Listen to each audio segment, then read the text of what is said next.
Πάμε τώρα να καλημερίσουμε τον συγγραφέα και αρθρογράφο, τον γεωπολιτικό αναλυτή, τον κύριο Σάββα Καλεντερίδη. Κύριε Καλεντερίδη, καλημέρα. Καλημέρα κύριε Χατζηνικολάου, σε εσάς, τις ακροάτρες και τους ακροατές σας. Ξεκινώ ζητώντας μια πρώτη αποτίμηση της σημασίας της συνάντησης του Τούρκου Υπουργού Εξωτερικών με τον Αμερικανό ομολογό της στην Ουάσιγκτον. Τι προέκυψε από εκεί και ποια είναι τα μηνύματα για την Ελλάδα από τη συνάντηση αυτή? Πρώτα να σας πω τι λένε τα τουρκικά ΜΜΕ. Τώρα πριν μιλήσουμε είδα αρκετές τουρκικές εφημερίδες.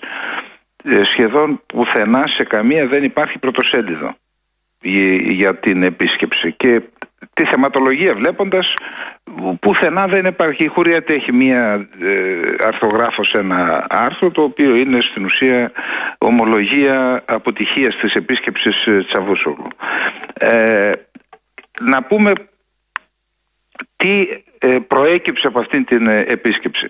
Η Τουρκία πήγε για να επιβεβαιώσει την ισχυρή στήριξη της κυβέρνησης Biden στο θέμα των F-16. Αυτό ήταν το βασικό αίτημα. Υπήρχαν όμως και μια σειρά από άλλα ζητήματα που συζητήθηκαν, όπως η Ουκρανία, ο πόλεμος στην Ουκρανία, η είσοδος η άρση του βέτο από πλευράς Τουρκίας και η είσοδος στο ΝΑΤΟ, Σουηδίας, Φινλανδίας, και το θέμα των σχέσεων της Τουρκίας με τη Συρία, που είναι σε εξέλιξη μια διαδικασία με την ισχυρή υποστήριξη του Πούτιν να γίνει επαναπροσέγγιση μετά από 11 χρόνια της Τουρκίας με τη Συρία, κάτι που ενοχλεί τις ΗΠΑ. Εν πάση περιπτώσει, αυτό που έκαναν οι ΗΠΑ είναι το εξής.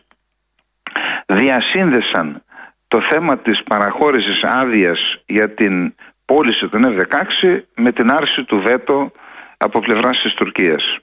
Αυτό λοιπόν είναι ένα ζήτημα πολύ σημαντικό για την Τουρκία. Γιατί? Πρώτον, η Τουρκία έχει ανεβάσει τον πύχη ψηλά. Ο ίδιος ο Ερντογάν πριν λίγες μέρες είπε: έχουμε δώσει κατάλογο με 130 τρομοκράτες σε εισαγωγικά στη Σουηδία και περιμένουμε την έκδοσή τους. Η Σουηδία όχι μόνο δεν έχει εκδώσει κανέναν, κάποιοι ακτιβιστές κρέμασαν το ομοίωμα του Ερντογάν μπροστά από το Δημαρχείο, έκαναν ένα βίντεο, είπαν αυτό είναι το τέλος του κάθε δικτάτορα, παρομοιάζοντάς το με το τέλος του Μουσολίνη, το τέλος του Ερντογάν, και αυτό έκανε και το γύρο του κόσμου. Ξεσηκώθηκαν στην Τουρκία ακόμα και η αντιπολίτευση. Ζήτησε η Τουρκία επίσημα, κάλεσαν τον Σουηδό πρέσβη, ζήτησαν να επιβληθούν ποινές στους δράστες, και ο Σουηδός εισαγγελέας είπε ότι δεν έγινε κανένα ποινικό αδίκημα, δεν ανοίγω καν φάκελο για προκαταρκτική εξέταση. Τι σημαίνει αυτό? Αυτό σημαίνει ότι η Τουρκία, όσες πιέσεις και να δεχθεί, όσο σοβαρό και να είναι το ζήτημα των F-16, δεν μπορεί τώρα προεκλογικά, μετά από αυτές τις δύο κινήσεις της Σουηδίας, δηλαδή και δεν δίνει τους 130 και δεν διώκει τους δράστες, δεν μπορεί η Τουρκία, αφού ανέβασε τόσο ψηλά τον πύχη, να περάσει τώρα από τη Βουλή το θέμα της εισόδου της Σουηδίας και της Φινλανδίας στο ΝΑΤΟ. Αυτό θα είναι μια ομολογία όχι ήττας, αλλά προσβολής της ίδιας της Τουρκίας διεθνώς, που οι Τούρκοι δίνουν μεγάλη σημασία σε αυτό. Και ακόμα και να κάνει αυτό η Τουρκία προεκλογικά, που δεν πρόκειται να το κάνει, δεν είναι εξασφαλισμένη η άδεια, διότι ναι μεν επανέλαβε τη στήριξη στο εγχείρημα η κυβέρνηση Biden δια του Μπλίνκεν, είπε όμως υπάρχει και το θέμα του Κογκρέσου, που ελπίζουμε να λυθεί, ότι αν βάλετε τη Σουηδία θα είναι πιο εύκολο. Άρα είναι στην ουσία παγιδευμένη η Τουρκία στο ζήτημα των F-16, και προς το παρόν σίγουρα δεν γύρισε, το καλάθι ήταν άδειο με την επιστροφή του. Προς το παρόν δεν υπάρχει στον ορίζοντα, δεν έχουμε στοιχεία για να δούμε στον ορίζοντα πότε μπορεί να ολοκληρωθεί αυτή η διαδικασία για την Τουρκία σε επίπεδο έκδοσης άδειας. Τώρα, η αίσθησή σας είναι ότι θα κυλήσουν τα πράγματα μέχρι τις εκλογές με ποιο τρόπο? Με ηρεμία ή θα έχουμε αναταράξεις στην περιοχή μας? Ακούστε, αυτή τη στιγμή η κατάσταση στο εσωτερικό της Τουρκίας είναι τέτοια που δεν μπορούμε να πούμε τίποτα για αυτό το ζήτημα. Γιατί το λέω αυτό? Ακόμα η αντιπολίτευση κρατάει κλειστά τα χαρτιά της. Έχουμε δηλαδή δύο τάσεις. Τα κρατάει κλειστά ή δεν μπορεί να τα ανοίξει? Ή δεν μπορούν να συνεννοηθούν? Μπορούν να συνεννοηθούν. Απλά υπάρχει άποψη, τώρα σας μεταφέρω αυτά που διαβάζω στα τουρκικά μέσα, ότι αν έβγαζαν από την αρχή τον υποψήφιο, είναι τόσο δυνατή η επιρροή του Ερντογάν στα μέσα μαζικής ενημέρωσης, αλλά και στο κράτος, δικαστική εξουσία κτλ. Που θα τον έκαιγαν. Που θα τον έκαιγαν ή θα τον έκαναν κάποια απαγόρευση αν πρόκειται για τον Ιμάμογλου, ή ότι θα τον υπονόμευαν τόσο πολύ με δημοσιεύματα που θα λειτουργούσε αυτό υπέρ του Ερντογάν. Δύο είναι οι πιθανότητες. Μία είναι ο Κιλισδάρογλου. Δικές μου πληροφορίες με ανθρώπους που μιλάω από την Τουρκία μου λένε ότι έχουν περίπου συμφωνήσει τον Κιλισδάρογλου. Αλλά βλέπω τον Ιμάμογλου, ιδιαίτερα μετά την αναφορά του ονόματός του στο άρθρο του Μπόλτον, να μην διωχθεί ο Ιμάμογλου, ας τον αφήσουν να είναι υποψήφιος.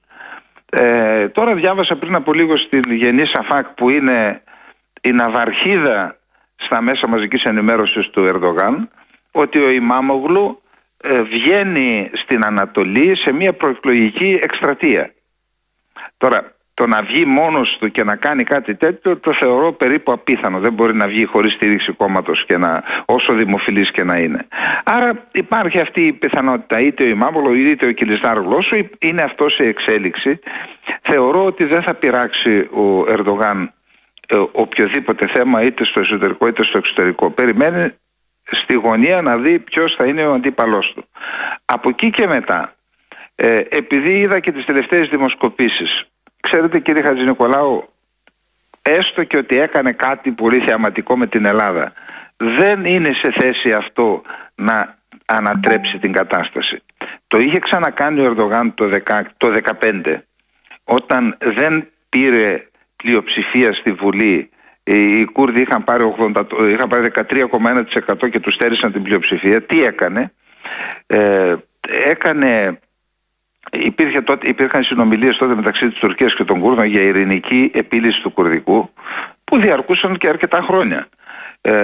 Σκότωσε το τουρκικό κράτος 2 αστυνομικούς σε μια κουρδική πόλη και από εκεί και μετά διέκοψε τις συνομιλίες και κήρυξε τον πόλεμο στους Κούρδους. Αλλά αυτή η διαδικασία ήταν μακροχρόνια, κράτησε 3 μήνες ο πόλεμος, και στη διάρκεια αυτού του πολέμου συσπήρωσε όντως τους ψηφοφόρους γύρω από την εξουσία, δηλαδή γύρω από το κόμμα του, και έκανε έκτακτες εκλογές τον Νοέμβρη του ιδίου έτους και πήρε 10 μονάδες πάνω. Αυτό δεν μπορεί να γίνει με την Ελλάδα, γιατί με την Ελλάδα είναι γνωστό ότι αν ξεκινήσει κάτι θα είναι μικρής διάρκειας. Δεν είναι σε θέση να συσπυρώσει τον κόσμο, έστω και αν πετύχει μια νίκη. Όμως τώρα, όπως έχει διαμορφωθεί η κατάσταση, με την υπεροπλία της Ελλάδας στον αέρα, ακόμα και να τον διαβεβαιώνουν κάποιοι για να τον παγιδεύσουν, πιστεύω, από το στρατό να κάνει κάτι, αυτό θα είναι μια παγίδα για τον Ερντογάν. Διότι δεν πρόκειται, και δεν το λέω ξέρετε για να κάνω τώρα προπαγάνδα ή να τονώσω το ηθικό των Ελλήνων, ειλικρινά τεχνοκρατικά μιλώντας, δεν μπορεί ο Ερντογάν αυτή τη στιγμή, οι ένοπλες δυνάμεις της Τουρκίας, να καταγάγουν μια εύκολη και γρήγορη νίκη έναντι της Ελλάδας. Οι περισσότερες πιθανότητες είναι να υποστούν ήττα. Και αντιλαμβάνεστε, αυτό θα είναι καταστροφή όχι μόνο για τον Ερντογάν, για ολόκληρη την Τουρκία, γιατί μπορεί να οδηγήσει σε αλυσιδωτές αντιδράσεις που δεν ξέρουμε πού μπορεί να καταλήξουν.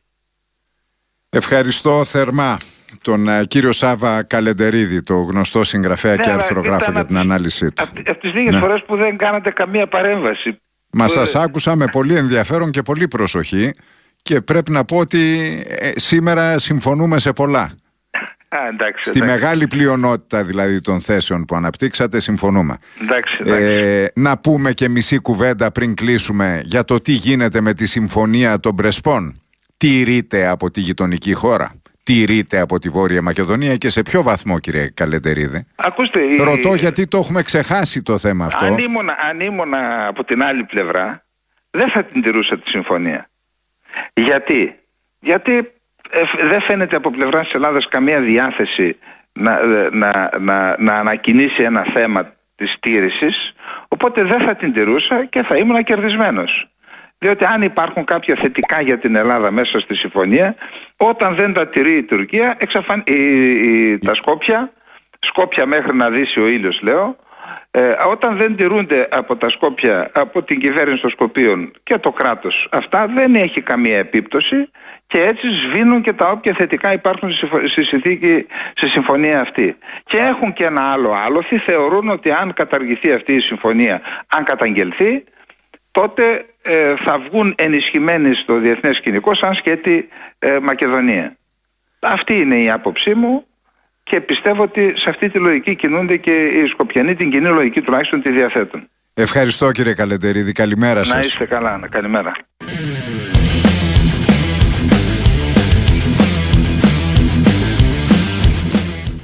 Μείνετε συντονισμένοι στο κανάλι του Σάβα Καλεντερίδη. Αν σας άρεσε το βίντεο, δυναμώστε τη φωνή μας. Πατήστε like, μοιραστείτε το περιεχόμενο, χτυπήστε το καμπανάκι για να σας έρχονται ειδοποιήσεις. Και μην ξεχνάτε, επισκεφτείτε το www.infognomopolitics.gr, την πηγή της ενημέρωσης.